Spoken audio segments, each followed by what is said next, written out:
నమస్తే, నేను మీ Pravalika. Welcome to Kiran TV. ప్రస్తుతం మనతో పాటు astrologer, tarot reader Anupama Adupa గారు ఉన్నారు. నమస్తే మ్యామ్. నమస్తే అండి. మ్యామ్, నాకు ఒక డౌట్ ఏంటంటే, ఇప్పుడు చాలామంది డబ్బు గురించి ఎన్నో ప్రయత్నాలు చేస్తారు డబ్బు సంపాదించాలనేసి. జాబ్ చేసినా, బిజినెస్ చేసినా, ఏది చేసినా మనం డబ్బు సంపాదించడానికే చేస్తాము. మన కోరిక ఏంటి అని అంటే డబ్బు సంపాదించాలి, లైఫ్లో సెటిల్ అవ్వాలి అని అనుకుంటారు. అయితే కొంతమంది దగ్గర ఏంటంటే ఎప్పుడు డబ్బు, ఏమీ చేయకపోయినా డబ్బు కనిపిస్తూ ఉంటుంది. ఇంకొంతమంది దగ్గర ఎంత కష్టపడినా ఆ డబ్బు కనిపించదు.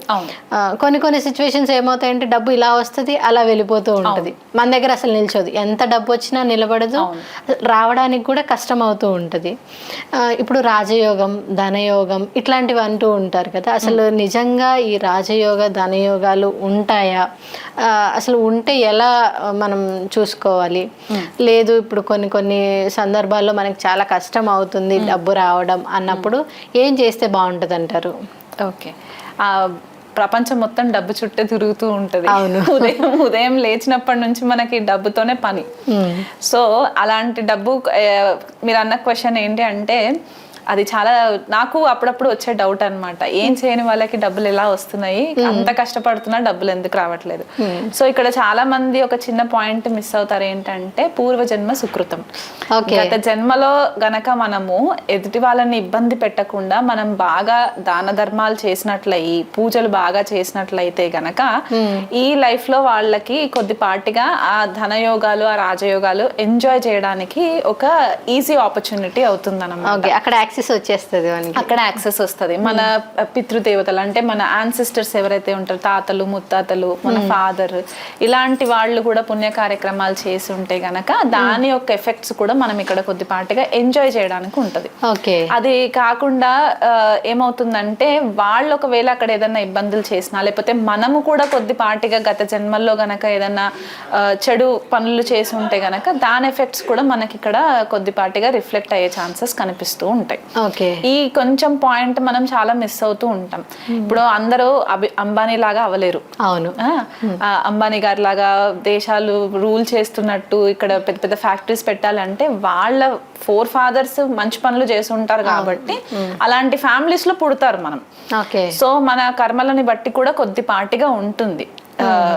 అంటే పూర్వజన్మ కర్మ ఫలం వల్ల కూడా మనం అంటే ఎప్పుడైతే బర్త్ తీసుకుంటామో అక్కడ అంటే ఫ్యామిలీ ఎలాంటి ఫ్యామిలీస్ లోకి వెళ్ళాలి ఏంటి అని, కటిక పేద ఫ్యామిలీస్ లో పుట్టాలి అని మనం గత జన్మలో చేసిన కర్మలను బట్టి కొన్ని ఫ్యామిలీస్ లో మనం అలా చూస్ చేసుకుంటది, ఆత్మ చూస్ చేసుకుంటది.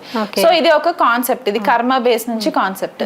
కానీ యాక్చువల్ జ్యోతిష పరంగా వస్తే, ఇప్పుడు కర్మ గురించి చెప్తే చాలా మందికి అంత నచ్చకపోవచ్చు. జ్యోతిష పరంగా చూసుకున్నట్లయితే గనక మనకి ద్వితీయ స్థానము మనకి ధనస్థానం అవుతుంది అనమాట. మన ఇన్కమ్ వచ్చే భావంగా చెప్తూ ఉంటాం. అండ్ లాభస్థానము అంటే మనకి ఏకాదశ భావం చెప్తూ ఉంటాం, 11th హౌస్. ఇక్కడ ఏంటంటే మన కోరికలు ఎలా ఉంటాయి, మనం ఎంతవరకు గెయిన్స్ ఎక్కువ చేసుకోగలుగుతాం. ఇన్కమ్ వస్తూ ఉంటది కానీ దాన్ని మల్టిప్లై చేసుకునే యోగ్యత కూడా మనకు ఉండాలి కదా. ఆపర్చునిటీస్ మనకి రావాలి. సో ఎప్పుడైతే ఈ లగ్నం కూడా స్ట్రాంగ్ ఉండాలి, లగ్నాధిపతి లగ్నంలో ఉన్నా, లేకపోతే లగ్నాధిపతి పంచమ భాగ్యాలలో ఉన్న, ఇదొక త్రికోణం అయిపోతుంది. లక్ష్మీ త్రికోణాస్ అంటాం అన్నమాట. కేంద్రాలలో ఉంటే విష్ణు కోణాలు అంటాము. మనకి పంచమ భావము భాగ్యభావంలోకి వచ్చేసరికి లక్ష్మీ త్రికోణాస్ అంటాం అనమాట. సో ఈ కాంబినేషన్స్ అంటే లగ్నాధిపతి, పంచమాధిపతి, నవమాధిపతి, దశమాధిపతి, లాభాధిపతి, ద్వితీయాధిపతి, ఈ కాంబినేషన్స్ ఇప్పుడు ఏవైతే భావాలు నేను చెప్పానో ఈ కాంబినేషన్స్ లో గనక మనకి గ్రహాలు ప్లేస్ అయి ఉంటే, అక్కడ రాహు అవ్వచ్చు, శని అవ్వచ్చు, కుజుడు అవ్వచ్చు, అదేమి మనకి ఇబ్బంది ఉండదు. అంటే మళ్ళీ కొన్ని లగ్నాలకి శని యోగకారకుడు అవుతాడు. ఒక్కొక్క జాతకాన్ని బట్టి ఒక్కొక్కరికి వేరియేషన్స్ ఉంటాయి. ఇప్పుడు రఫ్ గా మనకు అందరికి జనరలైజ్ చేసి చెప్పడానికి కూడా కొద్దిగా ఇబ్బంది అవుతుంది. ఇప్పుడు కొంతమంది కమెంట్స్ పెట్టచ్చు, మాకు ఈ కాంబినేషన్స్ ఉన్నాయి కానీ మా దగ్గర డబ్బులు లేవు అని. మీ లగ్నాలు ఎలా ఉన్నాయో చూసుకోవాలి, లగ్నాధిపతి కండిషన్ ఏంటి, అస్తంగత్వం పొందున్నారా, ఇప్పుడు చెప్పిన భావాల అధిపతులు అస్తంగత్వం పొందున్నారా, లేకపోతే మనకి వక్రీలో అన్ని బాగున్నా కూడా కర్మ ఫలం కూడా ఖచ్చితంగా కదా. అంటే మనకు మంచి కర్మ ఉంటే మన జన్మ జాతకంలో రిఫ్లెక్ట్ అవుతుంది కదా. ఓకే, మనకు అలాంటి అంటే షష్ఠ భావంలో కనెక్టివిటీ ఉండదు, అష్టమ భావంలో కనెక్టివిటీ ఉండదు. కొంతమందికి స్థిరాస్తులు వస్తూ ఉంటాయి, సడన్ గా వచ్చేస్తూ ఉంటది, లాటరీ గెలుస్తూ ఉంటారు. అలాంటి కాంబినేషన్స్ ఎట్లా అంటే మళ్ళీ మనకు అష్టమ భావం యాక్టివేషన్ లోకి వస్తుంది. సడన్ గా వాళ్ళకి డబ్బులు వచ్చేయడము. పంచమ భావానికి అష్టమ భావానికి కాంబినేషన్స్ ఉంటే పూర్వజన్మలో చేసుకున్న పుణ్యం వల్ల సడన్ గా వీళ్ళకి ఇక్కడ డబ్బు రావడం అన్నమాట. సో ఇలాంటి కాంబినేషన్స్ కూడా ఉంటాయి కాబట్టి ఈ భావాలు మళ్ళీ మనకి నవాంశలో కూడా మనము చెక్ చేసుకోవాలి. స్పెసిఫిక్ గా హోరా చార్ట్ అని ఒకటి ఉంటుంది, D2 చార్ట్ అని చెప్పేసి ఉంటుంది. అందులో కూడా మనము కొద్ది కాంబినేషన్స్ చూసుకోవాలి. అక్కడ పరిస్థితులు ఏంటి, ఈ భావాల అధిపతులు అక్కడ ఎలా ఉన్నారు. ఇందు లగ్నాన్ని స్పెసిఫిక్ గా మనము వెల్త్ గురించి చూస్తూ ఉంటాం అన్నమాట. ఇవి కాకుండా కొన్ని ధనయోగాలు క్రియేట్ చేసే నక్షత్రాలు ఉంటాయి.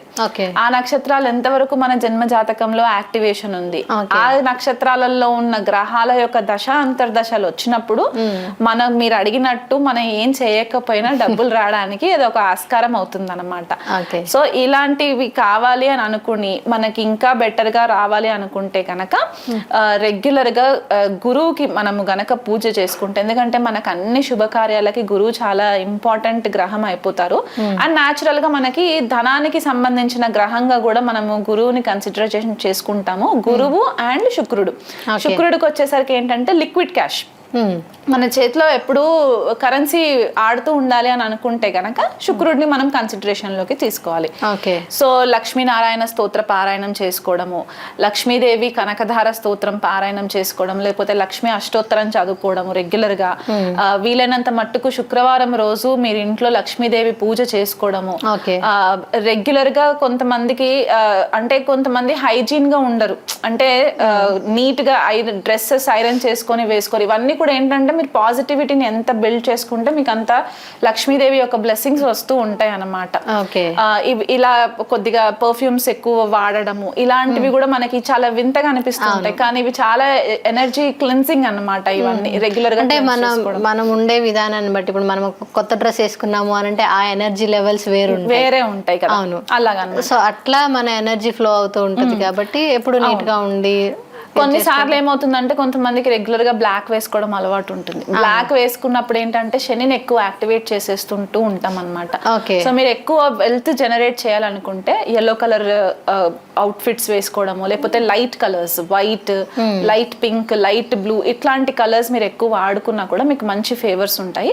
అలా కాకుండా ప్రతి గురువారం రోజు మనము గురు గ్రహానికి ఆవు నెయ్యితో దీపం పెట్టడము, లేకపోతే ఇంట్లో గనక అరటి చెట్టు ఉంటే కనుక అరటి చెట్టు దగ్గర ఆవు నెయ్యితో దీపం పెట్టి పూజ చేసుకొని 16 సార్లు మనము దక్షిణామూర్తి స్తోత్రం చదువుకోవడము, లేకపోతే అంత పెద్దగా నేను చదువుకోలేను అనుకుంటే ఏదైనా గురు మంత్రం తీసుకొని ఒక 108 సార్లు పారాయణం చేసుకోవడం, లక్ష్మీదేవి స్తోత్రాలు రెగ్యులర్ గా పారాయణం చేసుకోవడము, ఇలా చేసుకోవడం వల్ల హెల్ప్ అవుతుంది.